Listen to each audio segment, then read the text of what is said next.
તમે કોકની હારે લગ્ન કર્યા છે,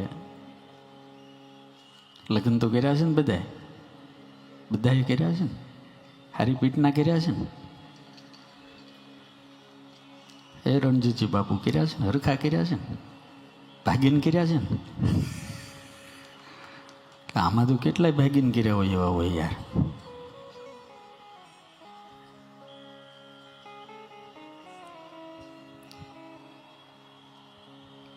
લવ મેરેજ ને એરેન્જમેન્ટ મેરેજ શું કહેવાય?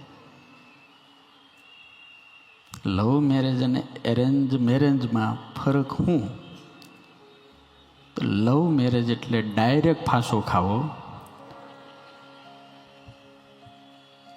કોઈને કીધા વગર ખાવો, અચાનક ખાઈ નાખવો, એનું નામ લવ મેરેજ.